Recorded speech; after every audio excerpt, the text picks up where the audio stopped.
Welcome in, Paul Catalina and Garrett Ross. Today, Steven Simcox has some sort of training thing he has to do. It's overrated. For his real job, and you don't pay me anyway. These are the things that I get. Mm-hmm. You know, when people are, tell us, they can't be on the show. Right. Yeah. It's upsetting.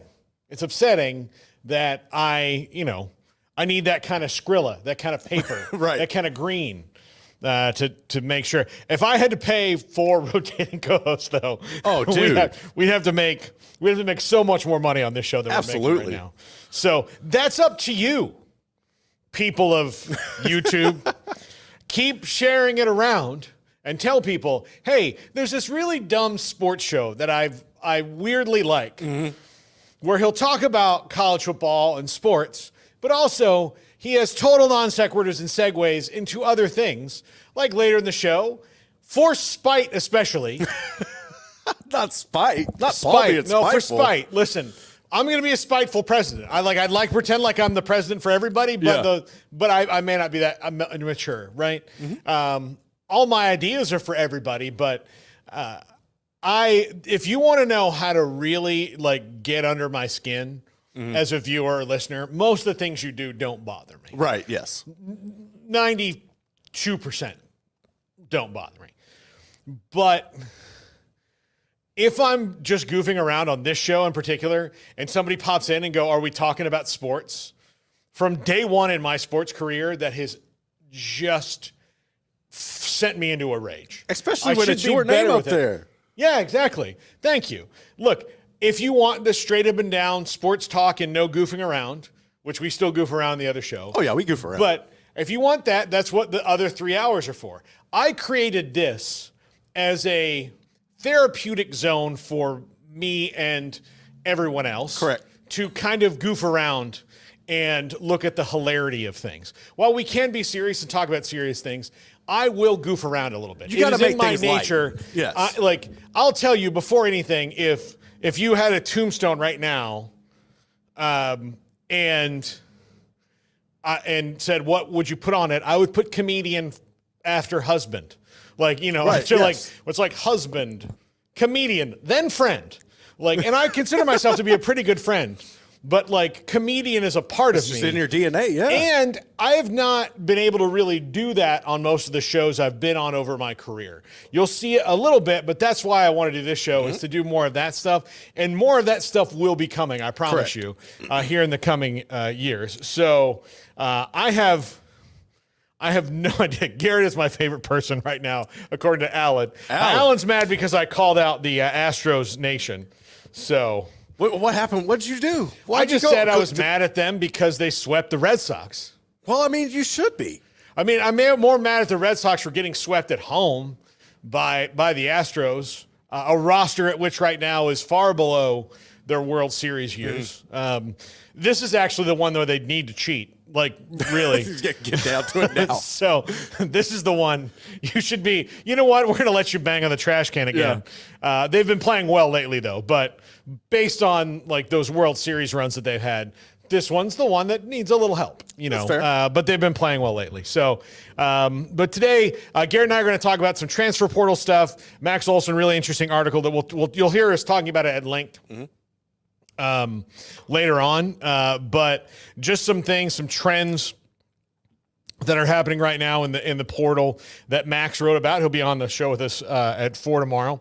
We'll talk about that. We'll also talk about in the next segment. There's Biletnikoff odds from FanDuel. It's FanDuel odds, but we ripped the graphic from On3. So thanks to both of them.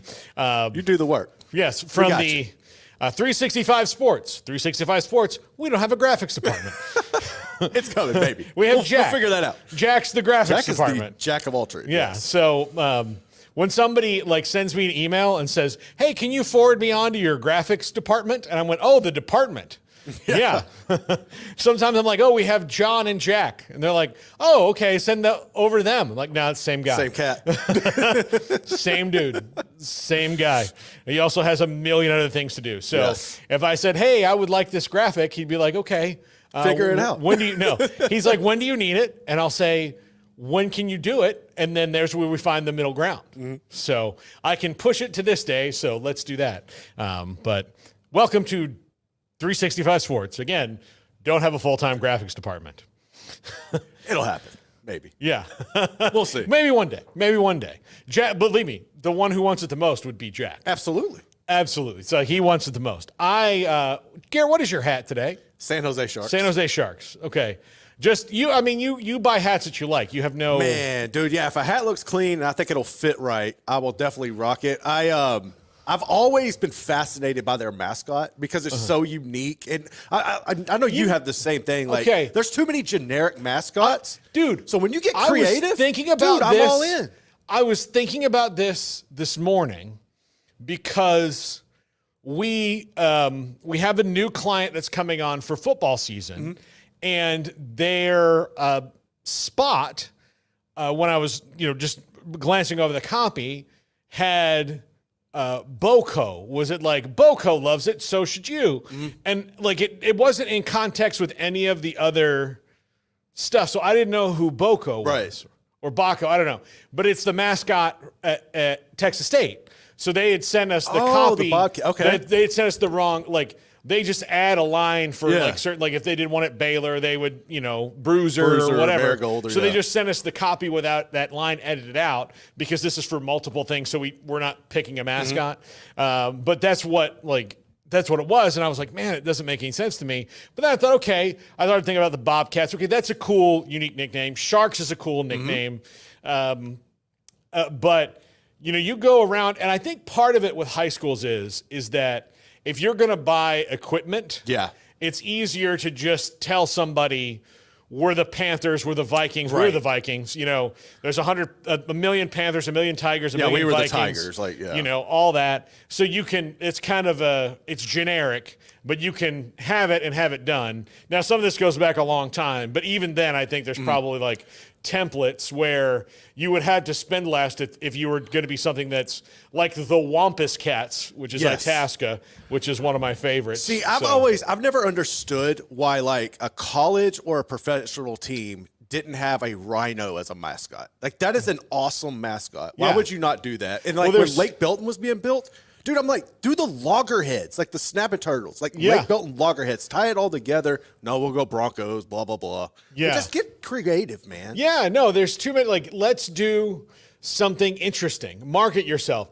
As you know, and this is now going on a 20-year battle, I want Abbott to be the Red-Headed Strangers. Yes. The Abbott High School is a 6-man team. Willie Nelson is from there. They play Oglesby first game of the year this year. And no offense to Abbott, nothing outside of the person who cures all diseases being born at Abbott, nothing will be as big as one of the greatest musicians of all time. Correct. Not just country musicians, musicians. A transcendental artist. I mean, he transcends so many different things. Willie Nelson is from there and still goes back. Yes. It's not like he ran away. Like, he still has a place in Abbott. He goes and hangs out to feel like he's at home. Mostly he's in Austin, but he still goes up to Abbott, still hangs out with guys that he, grew up with, the ones that are still around. Willie's 90 now, so it's not, but I mean, he's did that for years where I'm going to go back to Abbott and hang out with my high school buddies. Fame did not make Willie too big. Nope. Abbott High School should be named their mascot. You know what? They should name the whole high school after Willie Nelson, in my opinion. just name the high school. I understand that there's marijuana, like, overlaps there. Get over yourself. Just name it the Red-Headed Strangers. I'm all on board with that. Years and years I've been fighting that battle. Years. And they did say one time if he would make a donation. So if I can get to Willie's people and say, like, hey, here's my idea. And then 7 hours later, after I sober up from all the weed, that I'll be just around. Well, I mean, we might need to make a new push, man, because the guard has changed. Young Crawford's holding it down there now, so we might need to go talk to him about it. Oh, his he son, is? yeah, he took over. Yeah. Okay. Kyle's there we go. running it now. Terry retired. Okay. So, okay. yeah. I'll go up. Terry, and look, Terry and I were cool. He was cool. So yeah, Terry and I were cool. Well, I'll make sure that happens. Like, I think I'll put it to the chat room. Some of you are from all over the country, different places. But if you could go online as a Willie Nelson fan and buy an Abbott Redheaded Strangers t-shirt, that part of the proceeds went to Abbott. Like, he didn't have to make a donation right now. No. He just needs to give them the rights and then allow the proceeds to go to Abbott High School. You can do like the bandana with like the Panther logo on it and stuff. Yeah, the bandana with the Panther logo, or the Redheaded Strangers, the Redheaded Stranger logo. But the Abbott, like the Abbott Redheaded Strangers, and you buy that shirt, it would be like, you know how many hipsters would buy it? Oh yeah, hipsters you would sell out in Colorado and Portland. Yeah, exactly. The city of Portland, Oregon. Just walking around. Would be walking around and people are like, oh, what is that? And they're like, oh, it's a Willie Nelson thing? Like, you don't get it. Yeah. You know? I'm just seeing Portland. That's what it would be. That's what it would be. So, please, like, I want to know, would you, if you're a Willie Nelson fan that buys... I mean, I would wear one. I mean, look, it might be all I wear for a month if they ever did it. All I wear. I would go to some of their games, and you know how adverse I am to going to high school football games that I don't get paid to go to. Yep. Here's the thing. I won't even take a cut if I have to. Now, I should get a cut, but I won't. That's the sacrifice you're willing to make. I'll give my cut to them just for the satisfaction of what I will say is a brilliant idea getting. I mean, I think you've nailed it. Again, the Davy Crockett Trophy, people these things are out here now. They're on YouTube. People can see them. You know, let's find out. Like, I think I can maybe, like, I will see Chris Del Conte somewhere. I know that. Yes. I will see Chris Del Conte somewhere. Even though the SEC and Big 12, I will see him. The next time I see him, I will corner him. And I mean corner. Elevator pitch. Yep. Davy Crockett Trophy. I think the next time, I think we also need to get it into the ether in Austin. So, like, the next time we have somebody on from down there, like, let's just push the hell out of this, man. Yeah. Let's get them all on board. Yep. A coalition of the willing. Yes. So to speak. So, yeah, that would, that absolutely. And here's the thing. Let's say they do it, like, announce it without telling me. Oh, I'm going to sue. You should. And here's the deal. Both those schools have so much money. Yes. And so does the SEC. So feel free to think this idea is your own. And even though I don't technically have the copyright on it yet, like, I'll be able to. Wheels are in motion, though. I'll be able to. The problem with getting a copyright on the Davy Crockett Trophy is seeing if there's any kind of copyrights on Davy Crockett in the first place. Ooh, yeah. But that's when you pull together a legal team. I'm pretty sure. I know you got some lawyer friends. Yeah. Put them on it. Just like, hey, go ahead and do this. Get this assignment rolling. Yeah. So, life goals right now. Get the Davy Crockett Trophy going. Yep. I'm doing something nice for the University of Texas. Oh, like, think about that. That's almost blasphemous. Think about how altruistic that is. Yeah. You want to talk about presidential? That shit's presidential. You're one for the people. Okay. At all costs. I'm putting aside my very strong personal biases. My, my ingrained by my nurturing biases to help them have a cool thing when they already have too many cool things. They really do. They have too many cool things. I'm helping them be a part of another cool thing. Tennessee, whatever. You know, like You're just there. I don't have any feelings outside of the 1998 national championship game, which Dustin Colquitt can go to hell for his I was about to say, how you feel about that? Yeah. I mean, other than that one day, I have no, we've had one bad day with each other. Of all the other days in my life, That's nothing. They've never done anything to annoy me. So one day, as opposed to the University of Texas, which lives to annoy you. It's like the opposite. Yes. They've like only had one day where they haven't annoyed me. They're like, oh, well, that's cool. Good for them. Good for them. Yeah. All the rest of the days of my life, it's the inverse. And here I am trying to do something cool. I think that that's presidential and altruistic. I think it is as well. So I absolutely I think that's what you want from a president, personally. I would agree. Okay. That's what I'm looking for. Yeah. I mean, look, and you're on the cabinet. Don't worry. Okay. We'll find a cabinet spot for you that's, up your alley. Or we'll make one. Oh, okay. Okay. Or, what would you rather have? Cabinet position or ambassadorship to a cool, exotic place that we don't really have? Oh, probably ambassadorship. That could be intriguing. Yeah. Emory, cabinet position or ambassadorship? Oh, he wants to be on the cabinet. Jack, cabinet or ambassadorship? Oh, he's thinking hard. And you get to pick. He said cabinet. He said cabinet? Okay. So I'll be y'all's ambassador. Y'all hold the cabinet down. Yeah, I mean, like you can, and I'll let you pick the country too. Like, don't pick somewhere hard. Nah, man. Like, don't pick Saudi Arabia. Yeah, don't pick somewhere that has like. I want you, Garrett. I think you and your family have earned for you to be the ambassador to like the Bahamas. I could do the Bahamas. I don't want to. I don't want to sweat. I might go somewhere with a cooler climate. Honestly, okay, like Norway. Give me Norway or Switzerland. It's on. Yeah, there you go. Yeah, I could do that. There we go. There we go. See, that's the thing. Those are the favors that I'm going to do for people. Who's your ambassador to Norway? What does he know about the politics of Eastern Europe? Doesn't matter. Tell you about Vikings. Doesn't matter. It's fine. We'll hire a guy like the second in command. Yeah, will know all that stuff, and then we'll just tell Garrett, be like, "Hey, tell them that this is going to be the things we're going to send over here," and then you're like, "Hey, you guys like a Bud Light?" Sure. Here's how much we're gonna send. I don't know, whatever. I'm trying to think of something that you guys like Cheetos. Here's how many we can send you. All the flaming hot Cheetos you want, buddy. Try something uniquely American. I understand that you guys don't eat so much processed sugar and trans fats here, but we have these things called Oreo cookies. Have you tried that will change your life? Never mind the diabetes. Yeah, don't worry about that. Don't worry about that. You guys are all healthy looking, nice looking people, but we're here to sabotage. Yeah, we're here to sell. All right, so transfer portal numbers that Max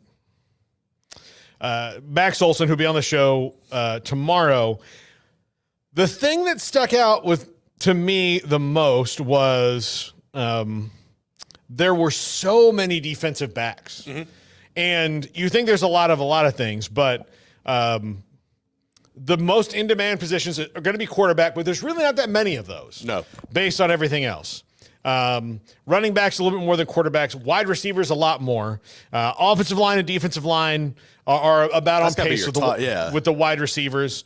Linebackers, there's kind of a lot. But defensive backs, there were so many that transferred in the portal, or some that are remain unsigned, but so many people that played defensive back were in the portal. That was the position that was most available. Defensive line and quarterback were the ones this year, I think, that were the most highly bid on total. You know, when you've got guys like Walter Nolan and Nick Skirton and all these other guys in the portal. But there's a lot of things he goes through in the article, and we'll talk about with tomorrow. But most scholarship transfers lost 2023 to 2024. UTEP 40. Ooh. 39 is New Mexico State and San Diego State. 37 is Indiana and Louisiana Monroe. Colorado at 36. North Texas 35. 34 is Florida Atlantic and Georgia State. Marshall, Michigan State, and Old Dominion had 33. Cincinnati had 32. Alabama had 31. Charlotte, New Mexico also had 31. And Georgia Tech, Ohio, and Western Kentucky all had 30. Of the teams on this list, only Alabama had was a contender, and they're only on this list because of Saban. Right. But that number, that 31 people that had to leave, they've lost 10 or 12 before in an offseason in the portal, in the short time the portal's been here. But never really, it's never been that big of a deal. Losing 31 is where I think that's where their dip is going to happen, because even though they added back and they did these things, there's a talent composite drop that comes with Nick Saban leaving. No, there really is. I mean, it helped getting a guy back like Caden Proctor, but the people you did bring back in aren't necessarily on that level. So this is one where you're really going to see Alabama's depth tested, which in a way that we haven't seen in quite some time. I think they're going to be fine, but I think you're going to see them take a step back this year because of that. And honestly, you're probably going to see them in more close matchups than we've seen in quite some time, just because you're having to balance that out. You don't have the necessary stars to step in, and you're going to have big plays happen on you. If Jalen Milroe can't necessarily lead you to a victory. Like he's got some playmakers to work with, but he doesn't have like a litany of 5-star receivers out there like they've had in the past. So it is going to be interesting to see how Alabama transitions with this. Kalen DeBoer is going to get his people in there, but this is one where Bama's going to have to be patient and let everything unfold in a way that they are not used to and just bounce back from there. Yeah, absolutely. Things are going to be very different for them. Mm-hmm. And we had Brando on the show yesterday, and he was like, they're way too high. Way too high at 5th. And I agree with that. They should be inside the top 10, but like you could have put them at like 8th or 9th and then let them earn it. Yeah. His point, too, was like, let's do it. Let's look at the schedules of all these things. Exactly. And Alabama's got a tough schedule. Yep. So the schedules are changing. Like, there's no more – you're never going to have 5 years in a row of an easy schedule. No, you don't have the division. You might have 1 or 2 years in a row or 2 out of 5, that are like, oh, well, this one worked out for you. But the way there's so many teams in these leagues now and they have to rotate them around and the schedule works so differently. My thing is, like, I wonder how many teams we see get the benefit of the doubt because it seems like they want certain – it's kind of – I don't know, but if you look at like Texas's schedule, it's like they wanted them. It almost is like they wanted them to set up. Georgia, Ohio State, some of these I'm intrigued by to see how that works going forward because it's the luck of the draw. But does Georgia get the same caliber of schedule as Ole Miss, or is it you start seeing these trends where some of these bigger name teams get an easier road to the playoff than others? That's going to be something to keep an eye on. Yeah, it really is. I think that that they think we have to adjust everything we think we know. Mm-hmm. And Dundee's on the chat yesterday was like ragging on FSU's defense because of the Georgia game, and I'm like, that didn't even count. We have to. That wasn't even their defense. Yeah, but like I wasn't even like the point to me on that wasn't that. People are hung up on that game, which is stupid to be because it's different. That all modern bowl games that are not in the playoff are going to be some version of that. Yes. More than likely. It's what happened to LSU a couple of years ago in the Texas Bowl against Kansas State. Like Kansas State could have beat them match just straight up, but LSU didn't have a whole team. They didn't have a quarterback or nothing. You're going to see that more often. Yeah, you're going to see that. You're going to see a ton of that. And so until they start doing things like running those as NIL games, like you're going to have to basketball does, like that's the thing that. Well, and part of it is just the bowl committee is going to have to be like, well, the money that we're making from this is going to take a hit because it's either that or your bowl game's going to go away because. Who's going to want to watch a game that's everybody's freshman? Do you think we get to a point with some of these bowl games where they give like an option to say you'll get a gift package or something, or you can get NIL? Or do you think that we go away from them giving specific things or doing like the bowling and all that just to focus on having the money set up for NIL? Yeah. Or do you think there's just a way, there's enough money, it's just about budgeting and keeping everything? It's just about look, there's not infinite amounts of money, obviously, but there's enough money for a bowl game to pay the people who are playing in it. Yeah. Bottom line, there's enough money. Or there's someone out there who will be willing to jump in and sponsor it. If you want to keep the money that you're used to making, then you have to go find another sponsor who'll spend more and just pay the players. But I think a lot of these companies, though, social media alone for 1 week of a big social media blitz, especially to get some of the guys associated with you, that'll be pretty big time. About, so if you're getting the social media blitz that you would do, I'll just use Pop-Tarts for example. That Pop-Tarts would get from having Avery Johnson tweeting about Pop-Tarts or Dylan Edwards or DJ Giddens or one of those guys who are popular, to have Chris Kleiman doing stuff. So college football people see it and know it. If you're FedEx, which you have, that's nearly unlimited. But FedEx sponsors bowl games. If you're FedEx and you're doing stuff where you bring some guys to a location, do a kind of a goofy thing where you send footballs around. I don't know. Like I'm not, but like those are the things that are going to have to change.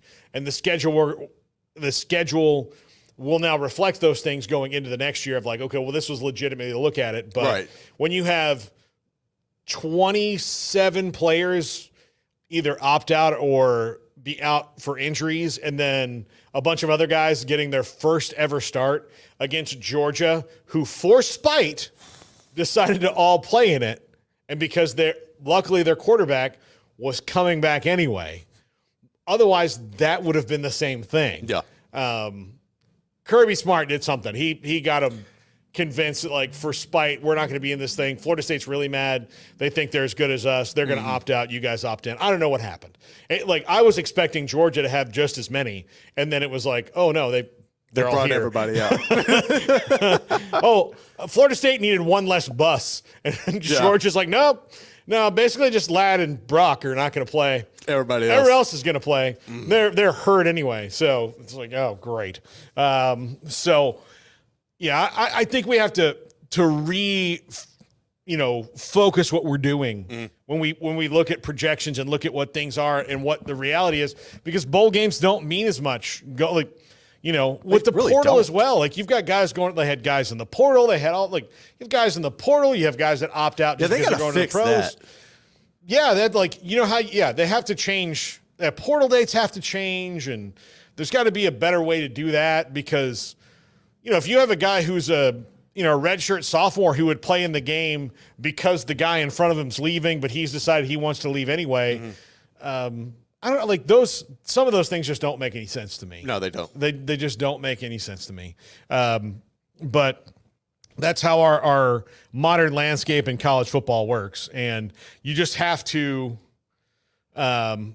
adjust like what your. You can't think of it the old way, the old 10-game football schedule, 11-game football schedule, and then thinking, well, this is this way and this is not. I mean, you can't. One of the things that people used to say about the Big 12 North when Nebraska was kind of dominant, was still really good, was, well, Nebraska or Kansas State just get to play Iowa State and Kansas all the time. Right, yeah. And the Big 12 South, the only for sure gimme was Baylor in that same time. Like, Baylor, Kansas, Iowa State, they were the bottom of the Big 12. The other 9 teams, not quite fluid, but Oklahoma, Texas, Nebraska, A&M was always, they're 8-4, 9-3 selves for the most part, and then Colorado was good, Missouri was good, so Oklahoma State was good, Tech was usually good, but you'd have that they only have to play the North teams, and only if they cycle through and they have to play Texas and A&M in the same year. Oh, well, that's a bummer. But if their North schedule wasn't very good and they got 2 of those 3, they could have all 3 of those teams on their schedule, because if you played Iowa State and Kansas every year anyway, and then had Baylor on your schedule, and then wound up with whoever was a dud out of A&M or Tech or Colorado, Oklahoma State had a dud year in that, you could have 5 wins just chalked up, and then your only tough one is going to be when you play. I think we're going to see a lot more of that, though, now. I think that's going to be the new wave. It's kind of reverted back to what you're just displaying. But then it's not going to be – but then you're not going to get in a 4-year cycle of that. You're going to be in a 1-year cycle of that. So, you'll have 1 year where, Ohio State's schedule this year couldn't have worked out better for them. Outside of Oregon and Michigan, and Penn State, they didn't get any kind of also you've got to go to USC. They don't have any Thursday night games. They don't have any of that. Them and Penn State and Michigan don't all of a sudden play on a Thursday night, because they're like, well, Saturdays are really important here. And if I was any of those other schools, it'd be like, dude, you don't think it's important here? Same thing.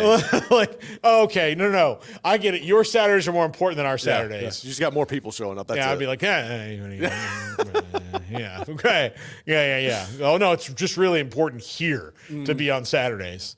Thursday game, we can't do that. It's against the city ordinance. Yeah. Shut it down. Curfew. Yeah. Come on.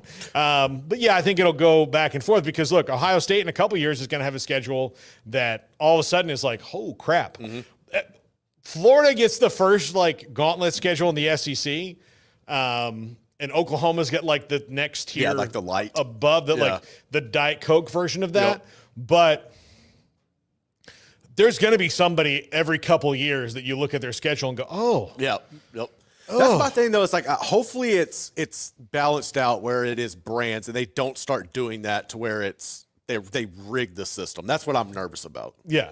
Well, yeah. I mean, but it's still like you make the conferences as big as you have. Yeah. You cannot avoid it anymore. Right. You can't avoid the scheduling, like you can't do the thing because your own constituents get mad that like, why are we even in this conference with this team if we're going to play them once every 14 years? Yeah. Like what's the point? Georgia and A&M. Yeah. Georgia and A&M is the best example of, they're in the conference.